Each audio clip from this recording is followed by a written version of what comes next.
oui.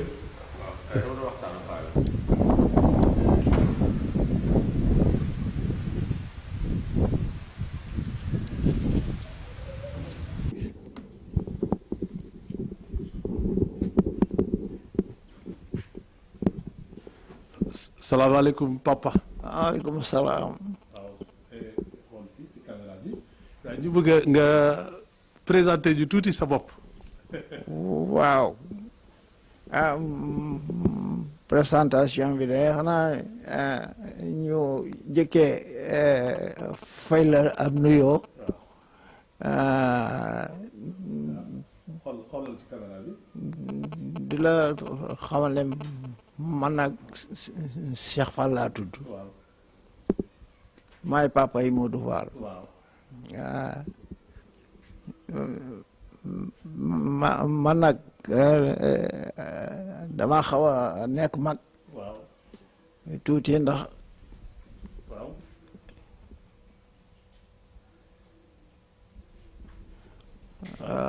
ndax liggéey bi ñuy def maa ko jëkkee woon waaye dafa yàggoon ndax maa ngi ko tàmbalee woon ca fu ñuy wax SP. SPM moo jëkkoon ci produit arachide bi ak ci coopérative ANCOP ak coopérative villageoise foofu laa tàmbalee woon liggéey booba jaar nañ ci société yu bari ay ONCAD ay CRAT ay SP yëpp jaar nañ ci liggéey boobu nag moo jur opérateur yi nag ñoo ngi ko tàmbale woon depuis maintenant presque 15 ans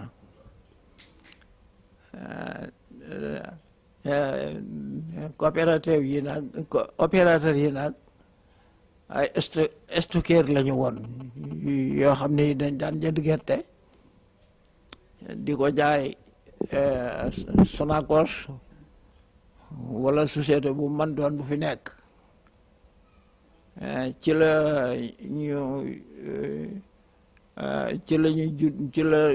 opérateur yi juddoo woon mën naa wax sax ne opérateur yi ci sama loxo bi la juddoo muy kenn nit maa ko jëkk a def ci Sénégal ba mu law ba yegg si fii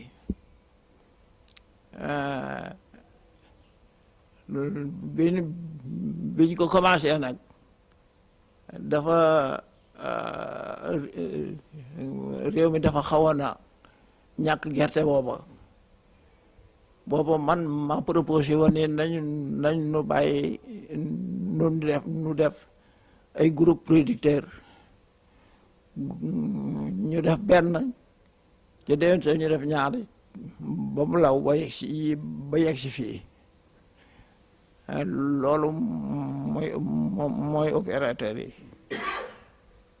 boobee nag bi nga xamee ni maa ngi ci woon di liggéey bi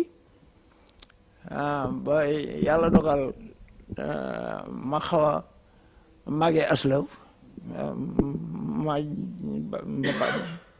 ma yónni sama doom bi ni ko nga yore ko moom it mu di ci góorgóorlu ba yegsil ko fii loolu mooy opérateur yi. mooy cosaan bi daal.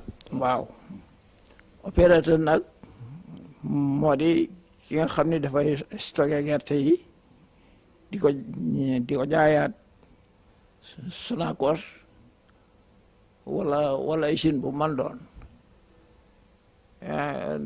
gouvernement bi itam bi mu gisee ni ñooñu seen taxawaay rafet na ci liggéey bi mu dénk leen jiw yi ñu di ko diggante baykat yi ak usines yi ak banque bi CNCAS boole leen ak banque bi ñuy jël foofu xaalis jënd gerte gi jaayat ko usines yi lii ñu def variété bi gën a rafet ñu jox ko béykat yi ñu di ko produit ba mu yegg si fii ba jamono yi nekk am nañ ci yaakaar ni su fekkee ni nii muy doxee mi ngi nuy doxee rek di dem dana mën a suqali réew mi te it opérateur yi itam yemuñu foofu ndax semence bi dafa yaatu ndax luy ñambi ak luy sëb luy ceeb ak lépp lu ñu produit ci réew mi dugal nañ ci seen loxo gouvernement ba ngi leen koy dénk te amagu ci benn risque loolu mooy opérateur yi. alors papa gannaaw bi nga nu gindi ci li nga xam ne rek loolu moo di cosaan maanaam jëndum ak jaayum gerte wala rek filière agricole yëpp laa la wax ak ci biir réew mi dama bëgg rek nga wax ñu yéen seen jamono ndax ngeen daan jaflante ñan ngeen doon jaflanteel ak naka la doon demee. li ñu doon jëkkoon a def mooy gouvernement bi ñu door a am indépendance dañu formé woon ay coopératives villageoises coopérative yooyu maanaam milieu bu ne dañ fa sampoon benn waaye bi ñu doxalee tuuti ñu gis ne loola mën nañ ko soppaliwaat ba mu gën a baax loolu ca la ñu jaare woon ca la ñu jaare woon ba defaat opérateur yi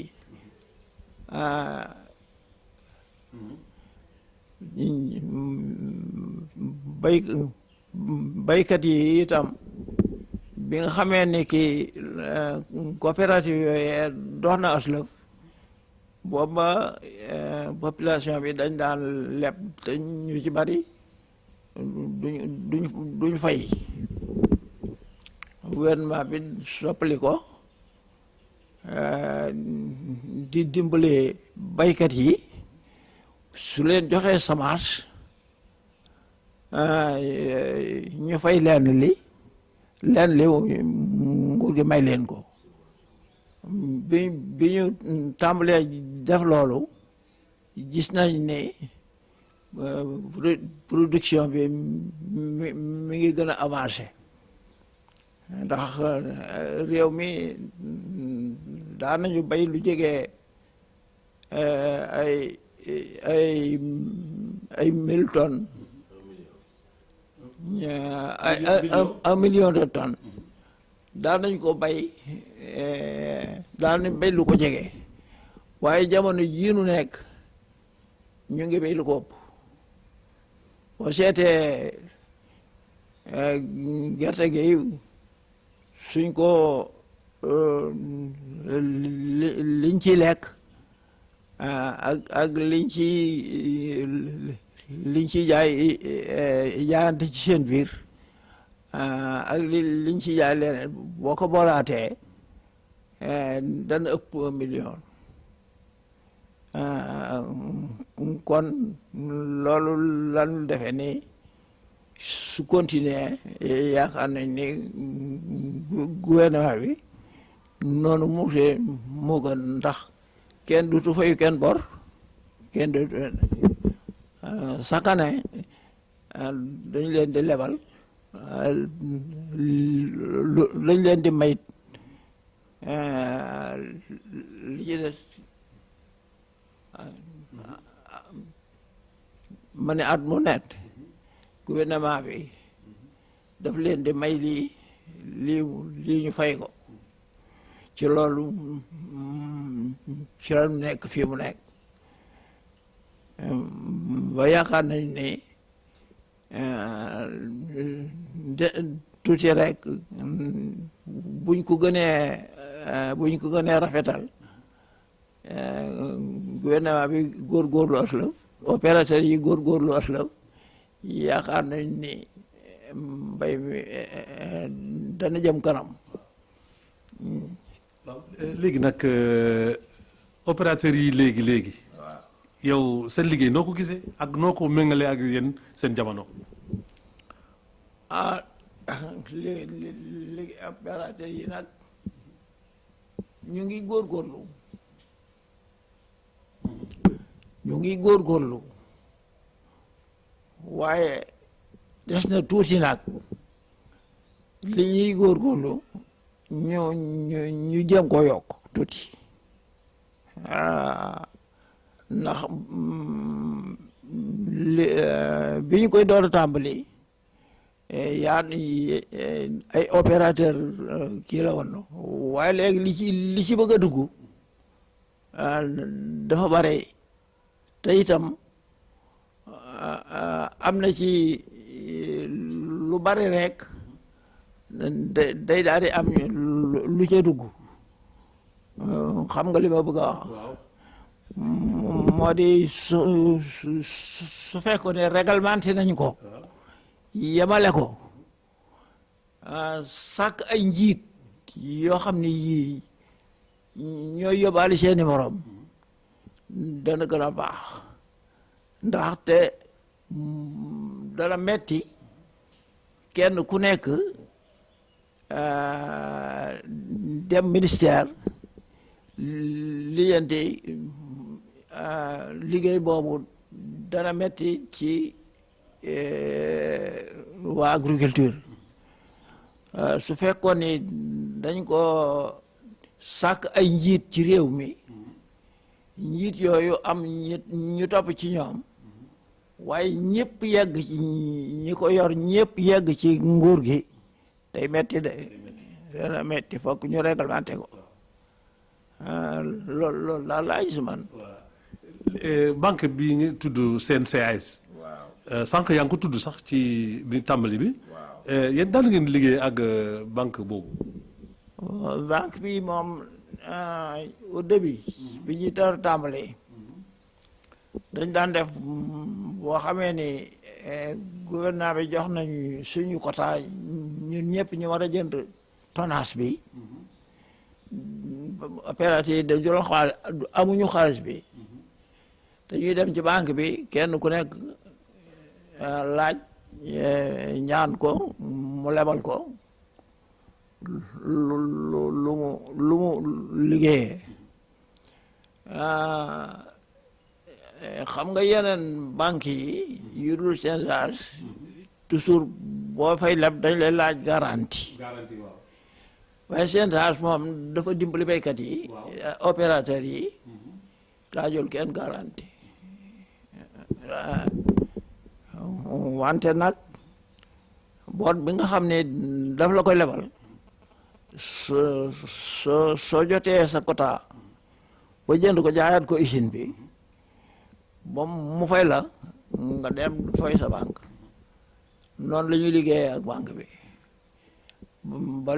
ba yàlla ngi nuy suturaal opérateur yi ba kenn ameelul banque bi dara banque bi itam waxtu woo xamee ni ki gerte yi lépp ñor na ba ñu opérateur yi tàmbali di ko jënd ku dem la nga tollool mu lebal la ko su la mënta jox lépp la nga soxla itam dana am lu mu la jox nga dem seeti feneen loolu daal la ñuy opérateur di liggéey ak ñoom yàlla ngi leen ci defal sutura nag ba benn problème amagu ci léegi daal loolu daal nekk na témoignage boo xam ne rek bu am solo la boo xam ne def nga ko ak yeneen yeneen seede boo mën a indil tey opérateurs yi. waaw ma ne ak yeneen seede yoo xam ne yeneen témoignage yoo xam ne war nga ko mën a indi ci opérateurs yi. waaw opérateurs yi nag wax dëgg yàlla. ci recommandation yenn loo leen di digal tey comme démb passé na yenn liggéey bu rafet ba tey yaa ngi toog di ko nettali ñoom lan nga leen di digal ba ñoom it ëllëg bu ñu toogee ñu war a mën a nettali comme ni nga koy def tey. waaw man de li ma leen di digal moo di ñoom bu fekkee ni confiance dañ la ko jox muy ci gouvernement bi muy feneen suñ la ko joxee da nga koy sàmm lañ la jox nga delloo ko nañ la ko joxee ndax kenn mënul sa bopp kenn ku ne da ngay dem ci sa morom motile la bu dee banque bi mu lebal la su fekkee ne lañ lay su fekkee lañ lay def nag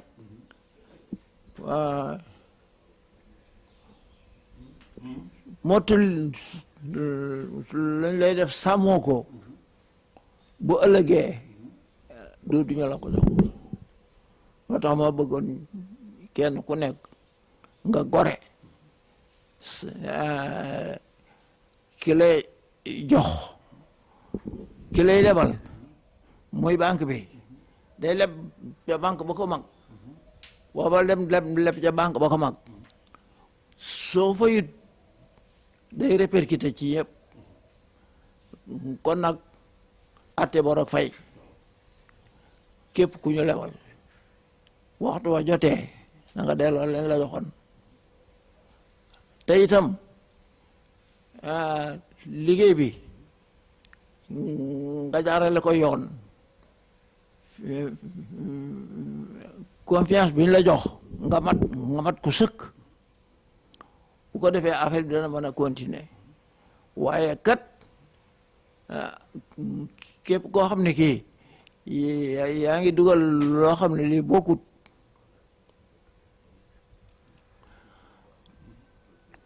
koo xam ne yaa ngi dugal loo xam ne lii bokkut ci liggéey ba na la wóor ni yàqaloo kenn sa bopp nga yàqal ndax ki lay jox moom boo ko delloo dut la jox moo tax ma bëggoon daal ni kenn ku nekk sàmm sa ngor te boo amee leneen looy def nga bañ koo jëmee ci liggéey bi te liggéey bi ñu rafetal ko bu ko defee dana yàgg ak ñoom lool suñ ko defut bu amee ay yu jaaj wala yeneen bu ëllëgee ki la daan jox moom day daal jàpp loxoom. waaw yow ñan mag nga fi nekkandoo woon yow bi ta jamono bi nga xam ne rek yaa ngi liggéey. jamono ñooñu bari nañu de ñu ma jaar ndax li wax naa la ni la maa ngi tàmbale woon SB maa ngi jaam fu ñuy wax karaat. opérateur yi nga fi nekkalandoon opérateur yi nga fi nekkalandoon ñan lañ. amoon ñan nga ci mën a tudd ci ñoom. amoon na ku ñuy wax Alaaji Faal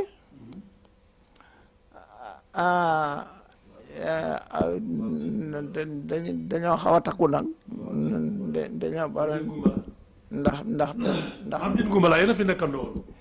waaw maam den gumbala moom yoroon na kii bi ab diir bi mu fi jógee ku ñuy wax Tambédou moom itam yoroon na ko ab diir waaw moom itam bi nga xamee ne yor na ko ba ab diir mu xaw a sonn mu ne na woo rakam ji dénk ko moom it mu yor ko moom it moo fi nekkandi moom Modou Fall ñoom ñoom ku ci nekk yoroon na ko ñoom ñi fi jaar ñëpp kenn ku nekk la nga doon liggéey incha allah la nga ko.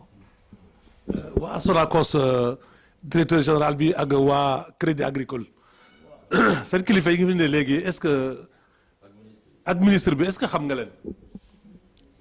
waaw ministre bi day xam naa ko ministre de l'agriculture xam naa ñoom ñëpp xam naa leen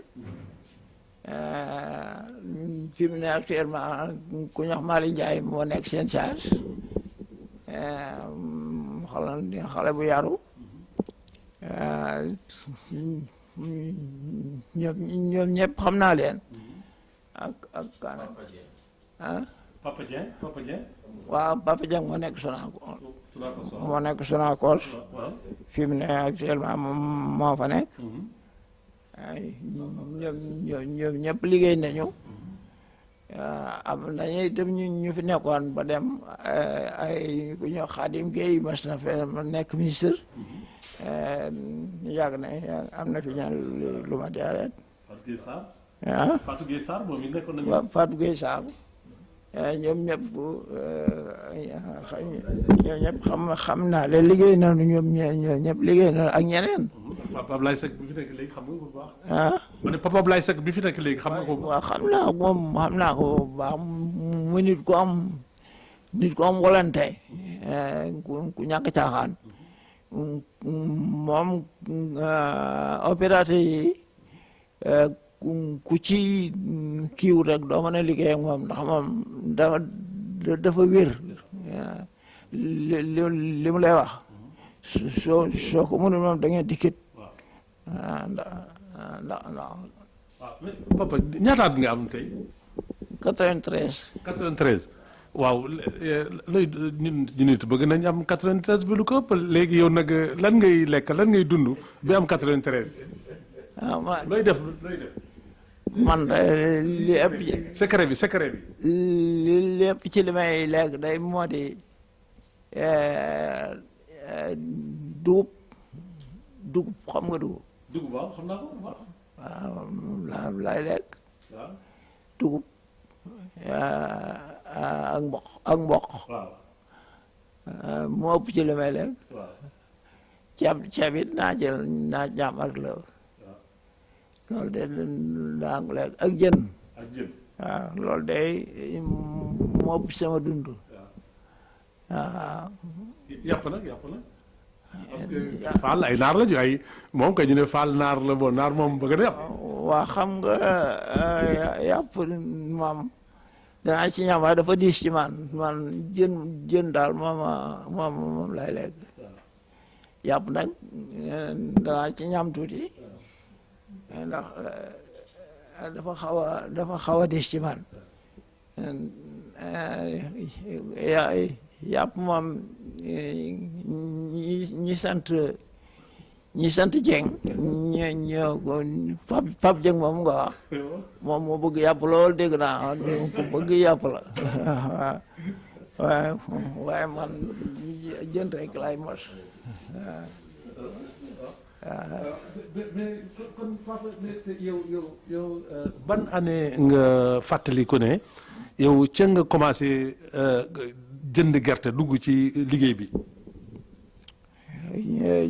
ban année.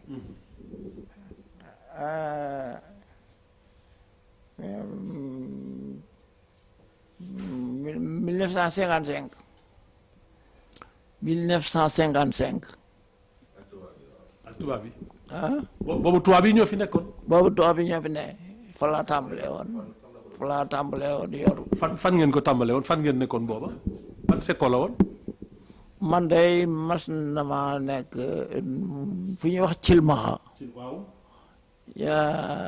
waaye booba ci coopérative villageoise yi. fa laa tàmbalee woon dëkk bu ñuy wax Cilmaxa. foofu daal fa laa tàmbalee liggéey waaye nag ba mu fi jógee jaar naa nag fu bari yeneen yu bari ma jógee ci coopérative yi itam jël ma jox ma ay seko ay coopérative waaye itam jël na ma jox ma ay seko semence. waaw seko jiw yi moom itam na affecté nañ ma partout fu ne liggéey naa fa ak ñoom nekk naa fu ñuy wax ñaaxeen nekk naa fu ñuy wax Touba Toul nekk am naa daal fuñ ma affecté fu bari Tiwaawan nag laa mujj a ne Tiwaawan laa mujj a ne.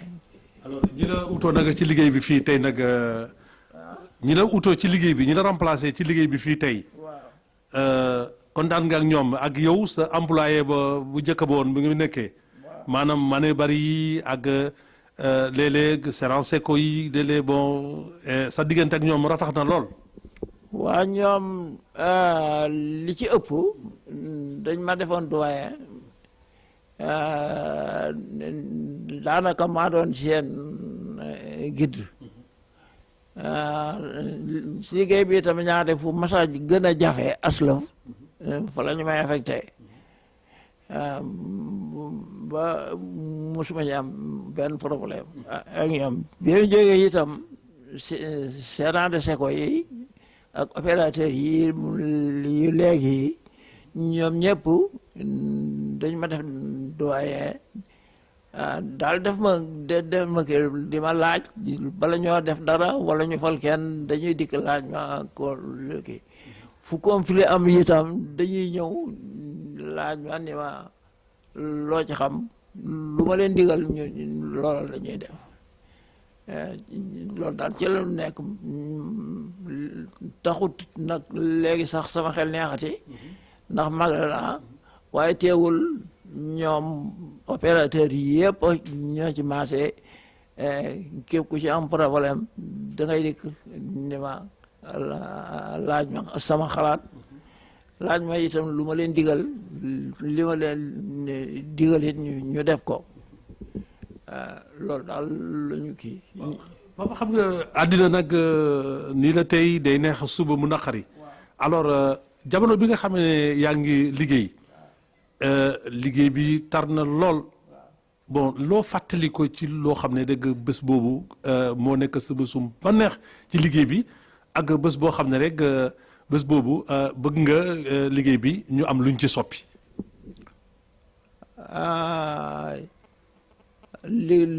liggéey bi day toll nanu temps boo xam ne bii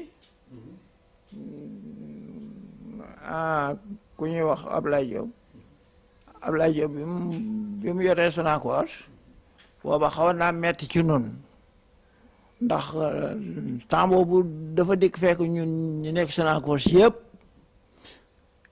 doon ay gérant de seco salaire bi nu amoon mu wàññi ko xaajale ko ni lii la nu mën a fay ba ñeen nit ñi ca bari ca gérant yi ca la ñu daxa bàyyi liggéeyatuñu waaye man bàyyiwuma dama continuer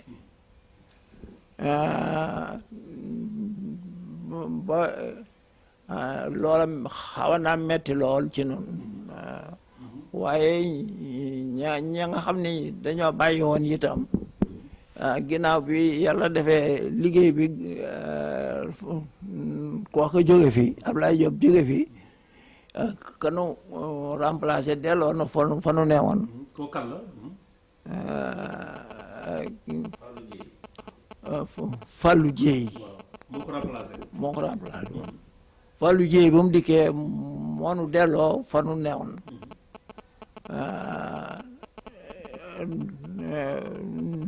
loola ni la mu defoon neexutoon waaye Fallou Dieye it ba mu dikkee wax dëgg dimbaliwaat nañu delloo na suñu kii ba ñu liggéey moom liggéey bu rafet moom it mu nekk fi liggéey bu rafet ba tey mi ngi ci ministère bi loolu daal moom laa ci faam. léegi nag yan kaddu nga yëkkati tàggoo nga tegal ñu ci nag ay ñaan. waaw xanaa di rafetlu liggéey bi nga xam ne yow yaa jógee fi yor indi sa matériel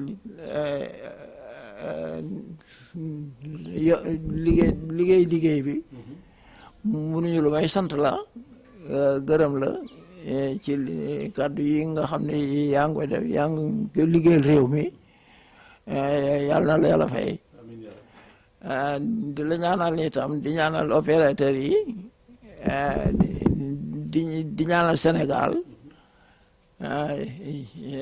yàlla na fi yàlla def sutura sutura si fi yàlla def woon bu yàgg yàlla na ko yàlla wéel ñun ñëpp ñu dund ko yéen yi nga xam ne yéen a yore réew mi léegi yore liggéey bi yàlla defal leen sutura sàmm leen ba dara bañ a yegsi ci yéen loolu rek la ñu leen la ñuy ñaan nag loolu daal lan doon ñaan waaw papa ñu ngi lay gërëm la sant bu baax a baax a baax. waaw maa la gën a gërëm. yàlla 93 ans bi yàlla yokk ci beneen 193 ans. te benn ordonnance bañ ci am te wérgu yaram bi yàlla delloo si la ko. waaw di la kii nga wax ma nga baal ma tuuti di la jégalu ndax xam nga wax bi neexut ndax aas bi ak ñàkk weer bi moo tax ni nga ko bëggee ma ne ma ko ne waaye li nga xam ne raté na ci nga baal ma ko ndax xam nga li ma la bëgg a wax rek kaddu gi daal ñu ngi ñaan yàlla buñ toll fi nga toll suñu kaddu leer ni sa kaddu yàlla na ko yàlla def yàlla na ko yàlla def ma lay xamal leen nag kontaan naa ci interview bi nga def yàlla nga ko yàgg a def yàlla nga yàgg a taxawu gone yi yàlla na nga yeggale liggéey bi yëpp fi nga ko bëgg a yeggale yàlla na ko yàlla def ok jërëjëf merci jërëjëf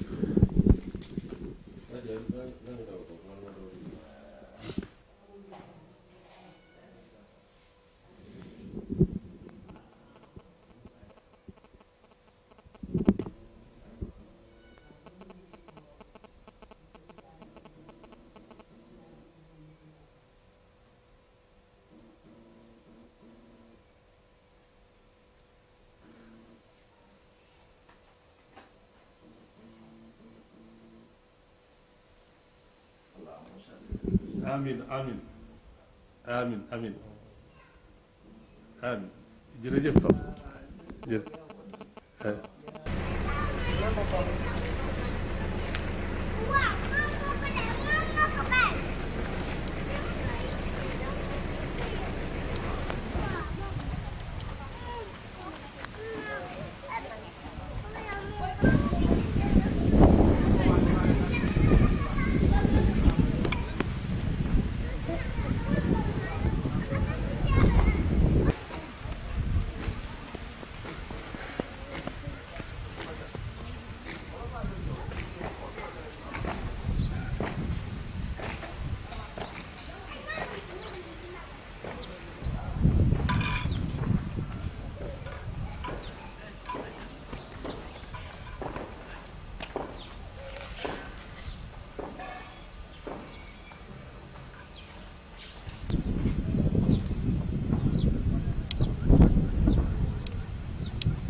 tool suuna.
daayira mu naan xanaa mag moo xam ne dematul fenn moom bu ñuy daayira duñ ko laaj cotisation ak yooyu. waaw man màggat laa daayiraat ba affaire yooyu.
FNST, la Fédération nationale des organismes privés stockeurs, est un métier que vous avez bien hérité, n'est-ce pas, en tout cas, de vos ancêtres.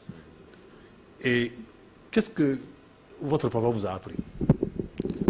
Oui, mon papa m'a appris beaucoup de choses. Je peux dire que il m'a légué le travail parce qu'en étant jeune, j'étais tout le temps avec lui.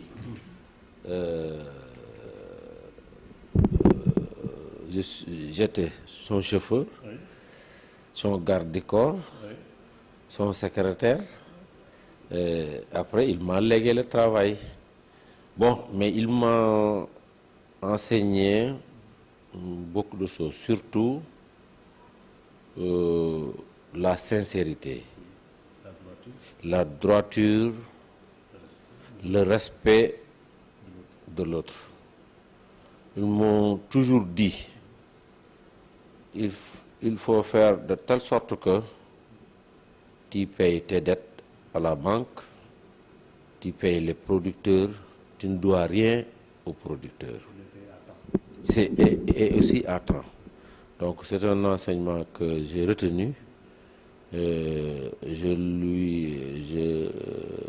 lui souhaite une longue vie. Il a 93 ans, mais je prie le bon Dieu de lui donner de santé et encore une longue vie. Alors, comme tout éducateur, vous savez, c'est pas facile. Est-ce que le vieux, il était un peu dur avec vous? Oui. Grondé parfois. Oui. Parfois même il tapait. Oui. Quand il m'a éduqué, il est très rigoureux sur ses principes. Sur ses principes. Vraiment, c'est un parent exemplaire parce que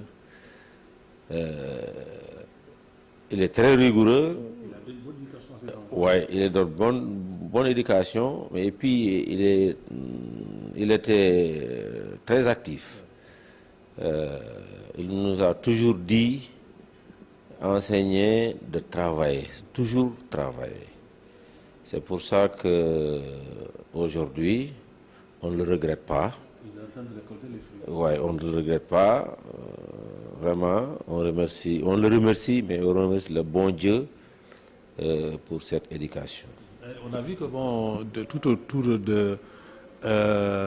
du village, vous avez déjà fait la préparation du sol, ce qui n'est pas le cas partout. Oui.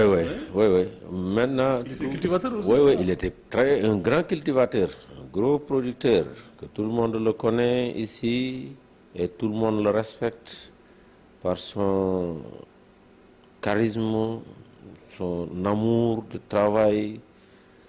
Vraiment, c'est un homme vraiment qui a une dimension exceptionnelle sur le travail, sur le social. Actuellement, il a 93 ans, mais il y a beaucoup de gens qui viennent chez lui pour lui demander de l'aide. Il aide toujours. Il continue toujours à aider, à soutenir les gens. Donc, ça, il nous enseigne ça. Il nous dit quand il y a quelque chose, il faut regarder les autres. Donc, c'est important. Alors,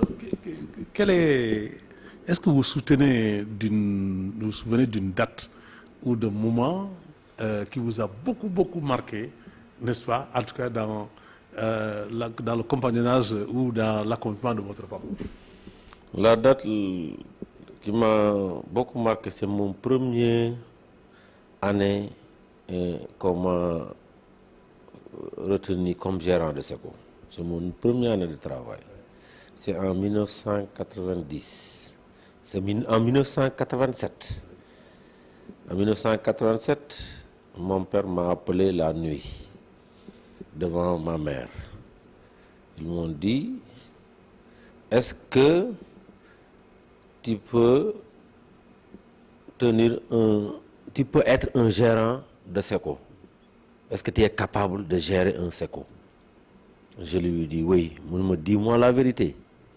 Parce que c'est un travail, c'est pas du tchahan, c'est un travail. Je lui dis, je peux le gérer.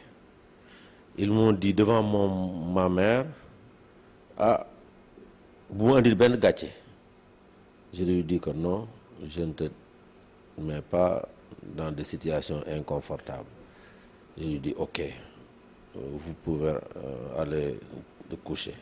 Le lendemain, ils m'ont appelé, ils m'ont dit que vous êtes le gérant de SECO de Santupir. C'est un village, c'est notre village. Et ce jour-là, vraiment, ça m'a marqué. J'avais 21 ans. Donc, c'est mon premier poste de travail. Et donc... Vous l'avez géré avec succès? Oui, je le gère avec succès. Parce que cette année-là, tout mon souhait, c'est de faire un bon résultat. Parce que mon père m'a vraiment beaucoup secoué. Dieu merci, j'ai fait une excellente débit. Donc, c'était en 1987, j'avais 21 ans. Mon premier financement, c'était 30 millions. Vraiment, c'est un gros financement, mais je ne tremble pas parce que j'ai l'habitude de gérer avec le vieux. Ouais. Donc, c'est ça qui me... C'est beaucoup. Oui, oui. Voilà. Alors aujourd'hui, le vieux, il a assuré la relève. Vous êtes là, je crois que peut-être de temps en temps, peut-être il rentre en voiture, il se promène ici, il regarde à côté du SECO traditionnel, il regarde, n'est-ce pas, les édifices, tout ça. Et est-ce que de l'autre côté aussi, vous êtes en train d'assurer la relève? Est-ce que vous êtes en train de préparer, n'est-ce pas, des gens qui peuvent, n'est-ce pas, assurer en tout cas demain votre relève? Oui, bon... pas comme lui, mais... Wow, je suis pas comme le vieux parce que à l'époque du vieux... Lui, c'est une autre dimension. Wow. Mais puis à l'époque, j'étais à sa côté. Moi, mes enfants sont à l'école. Ils ont commencé à étudier. L'aîné fait le bac cette année-ci. Donc, je ne crois pas que ils font de l'arachide comme moi. Oui, mais d'une façon moderne. Oh, non, d'une façon moderne. Il se peut qu'ils le font. Mais ce n'est pas encore senti un de mes fils fait comme moi. Qui aime ce que vous faites. Oui. Par exemple, moi, tous mes enfants aiment le journalisme. J'ai même une fille qui est scientifique. Mais finalement, elle a viré dans le journalisme. Alors... Donc, tout est possible. Oui. Tout est possible. Mais aussi, j'ai des frères qui est à côté de moi, qui fait des excellents travaux.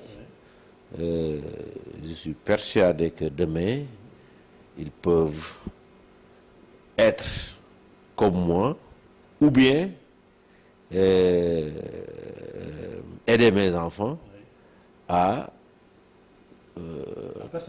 persévérer. Voilà. Parce que j'ai des enfants, ils ne sont pas encore... ils sont encore jeunes. Oui. Ils ne peuvent pas encore venir sur le travail. Oui. Mais je crois que demain... Mais c'est en train, en tout cas, de se formater dans le domaine, n'est-ce pas, de l'entrepreneuriat. Voilà. Donc... mais je n'ai pas encore senti ce que moi j'ai senti à l'époque, de près de mon père, dynamique. Donc, les enfants aujourd'hui... ils ont une autre lecture de la situation. Voilà, ils ont l'autre lecture. Voilà. Okay. Donc, vraiment, pour terminer, un peu le climat social avec vos employés, parce que partout, vos employés ont fait un bon témoignage sur vous, n'est-ce pas, les femmes qui étaient là l'année dernière, les cribleurs, n'est-ce pas, les gérants, les manœuvres et tout le monde. Et ce climat social aussi, de l'autre côté aussi, quel est un peu votre témoignage vous aussi? Quel témoignage faites-vous sur vos employés? Oui, bon, les employés, bon, nous sommes une famille. Parce que nous sommes tous des Tivaouanois. Donc, nous sommes des frères et sœurs. Donc, vraiment, c'est très normal que la situation, c'est comme ça, que vous voyez là, tout le monde aime l'autre. Donc, nous sommes des frères et sœurs. Voilà. C'est ça. Voilà. Je vous remercie, Monsieur le Président. Léegi tënkal ci wolof tey ñu am seq waxtaan bu am solo ak ki nga xam ne rek mooy góor gi muy sa waajur bu góor mu wax ñu tuuti ci jaar-jaaram te yow nga nekk tey koo xam ne rek yaa sosoon rek ci moom ci wàllu liggéey bi paa bi nag da jox la leng yi waaw wax ñu tuuti loo jàng ci moom. waaw lan la jàngal. li ma jàng ci moom bari na ndax tey damay wax ni moom moo ma jàngal liggéey ndax bi may xale laa nekk ci moom di ko dawalal di ànd ak moom di yor saag bi di ko jàppale ci liggéey bi ba tey ma nekk ki nga xam ni li mu doon def ci ay doomam man maa koy def am na yeneen doomam yoo xam ne ñu ngi def leneen. Et puis mu jàngal ñu nag rigueur jubal jub képp koy liggéeyal bul ko ameel dara moo xam banque bi la moo xam baykat yi la li ngay fay say bor à temps nga respecté ki nga jàkkaar lool respecté ñëpp loolu moom mooy li nga xam ni moom la ñu doon digal fu mu toll waaw ca loolu vraiment tey rëccuwuñu ko daal rëccuwuñu ko moo tax jàng nañ ko ci moom. alors tey nag moom yow it est-ce que am na maanaam bés boo xam ne rek ci sa àndandoo ak sa papa bés boo xam ne rek moo nekk souvenir boo xam ne marqué na la saa yoo toogee rek sa xel dem sama ànd ak paa bi bésu keroog. waaw souvenir bu mu marqué ci àndandoo paa bi ànd nañ lu yàgg lu ci bëri marqué na ma mais le jour daal bi ma wooyee guddi man ak sama yaay mu laaj ma ni ma ndax mën ngaa yor seko ma ne ko waaw mun ma waxal dëgg ma ne ko mën naa ko mu ne ma bu ma teg gàcce de parce que boo yoree seko fii nga perte damay am gàcce ma ne ko du ma perte parce que mën naa ko jour boobu marqué na ma trop parce que jour boobu laa njëkk am liggéey di séparé wu ak moom mu nekk ci liggéey man mu nekk sama liggéey donc loolu en 87 la du ma ko fàtte mukk date bi ma ci gën a jàppit mooy le 31 décembre la ñu jot suñu premier financement 30 millions de francs bari na mais fekk nag boobu jaaxaluma parce que miin naa liggéey mu ñaax ma daal ci liggéey ba année boobu leen rek moo doon sama objectif mooy bañ a perte def liggéey bi normalement ba yàlla suturaal ma def ko ci anam boo xam ne vraiment année bu ci ayib la waaw boobu daal ça m'a fait marqué na ma trop. alors yow it yaa ngi assuré relève bi parce que paa bi waajal na la yow it yow nooy waajale waaw paa bi waajal na ma nu may waajalee bon bu dee man ak sama paa am tuuti lu ñu wutee mooy man dama juddoon rek teel a nekk ci côté paa bi jàng sax daanaka defuma ko bu am solo alxuraan laa jàng bu ma jógee daara ja ma ñëw en tout cas nekk ci côté ba comme ni nga ko doon waxee léegi français bi ma doon interview sax daanaka damay débrouiller rek loolu nag dafa wuute ak sama ay doom tey sama ay doom ki ci mag tey mu ngi def bac ca gisuma dara loo xam ni xam na ko ci li may liggéey parce que vacances ba vacances la fi nekk su ñëwee mu ngi ànd xale yi dem ci tool yi mais en tout cas bon àdduna nag lu ne mën naa am. waaye nag esprit entrepreneuriat bi. waaw esprit entrepreneuriat bi moom xam naa ni mun na ko jël. mun na ko jël loolu jàpp naa ni war na ko mun jël am naa it ay rakk. te lu am solo la ci jamono ji ñu toll. lu am solo la parce que kenn ki moom sax gestion lay def keneen ki mu ngi def série S donc jàpp naa ni. scientifique la kooku. waaw scientifique la donc jàpp naa ni mun nañ dem ëllëg sax mun a def lu ëpp doole li may def. gëstu semence yi. voilà ba xam jiw bi nan lay demee. di war a créer jiw. voilà donc yooyu yëpp mun na ci am. donc kon nag lu ñu ñaan yàlla mooy ñoom it ñu ñaanal leen rek ñu am réussite ci li ñuy def jaww àdduna nag moo tëddee noonu moom kenn ku nekk la ngay def nga am ci réussite ndax yàlla defal nañu sutura suñu papa moo ñu legee lii mais tey fi jamono toll ak organisation bi ñu toll tey ñoom mag ñi àgguñu woon foofu ci organisation boobu parce que jamono moo ko woote léegi ba toujours moom daf koy wax ni waaw yéen de fi ngeen toll ci jamono yor ay bureau am ay secrétaire yor ay machine di liggéey ci machines yi di liggéey ci nouvelle technologie ñun amuñu ko woon donc loolu nag ñun mën nañ ci rafet njort que xale yi ëllëg mun nañ yegg ci benn niveau boo xam ne si ñun it duñ ko woon am donc loolu lañ ci. liggéey bi dañ ko moderniser. voilà di mën a étudier ay projet voilà bi di mën a di créer ay jiw. voilà alors bi mun a am jiw boo xam ne rek bon en tout cas semence sélectionnée paaleen lañ ko mën a tuddee. te léegi comme ni nga ko waxee léegi ñun léegi li ñu yor entreprise la entreprise nag bon nit mun na ci bañ a nekk xëy jàng ba noppi rek dikk ñëw ci entreprise bi donc yooyu yëpp mën naa nekk waaw yooyu yëpp mën naa nekk kon nag loolu lu am solo la. pour jeexal nag sa employé aussi bon am na jamono ma seqal ñëw waxtaan ñi def témoignage bu rafet ci yow yaay bokk ak ñoom lekk seen dessert du manqué seen i ataaya ak seen njar dara du manqué bon yow sa wàllu nag yow it est-ce que am nga satisfaction ci seen liggéey. oui am nañ satisfaction ci seen liggéey parce que ñun famille lañu ñoo bokk ndey ñoo bokk baay parce que fii ñu fi nekk ñëpp waa Tivaouane lañ donc am na ñeneen sax ñu fi nekk ñu dëkkul Tivaouane mais ñun ñëpp daal famille lañu on se comprend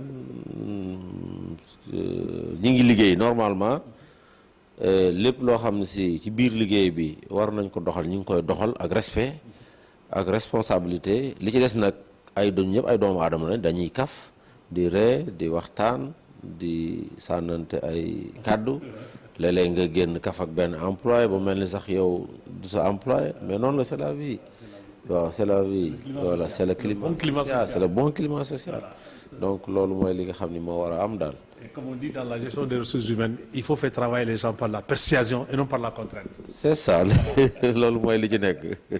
kon nag président ñu ngi lay gërëm de sax. jërëjëf maa leen di gërëm man mii di la sant bu baax a baax ci liggéey bi jërëjëf.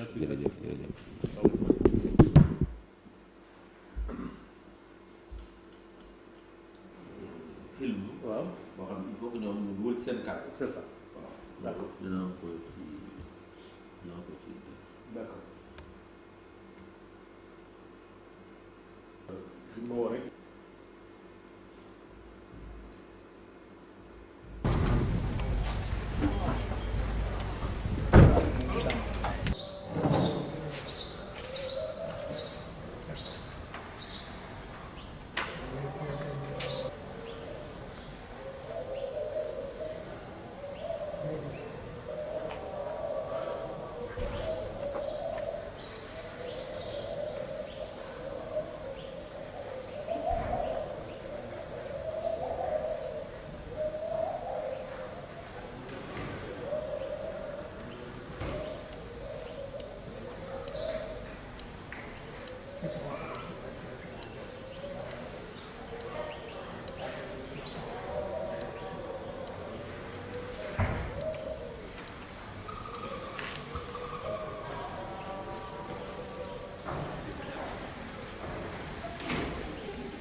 ay sëñ bi.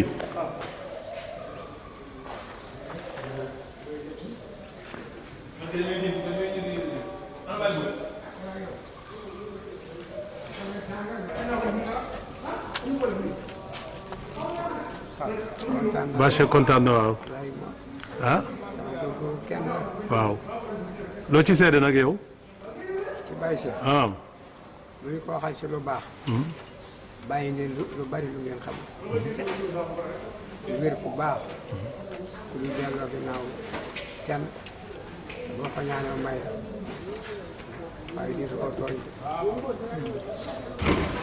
loolu laa xam si bu ma nee kër léegi maa ngi 40 ans de service def naa ko mosuma am benn zéro jërëjëf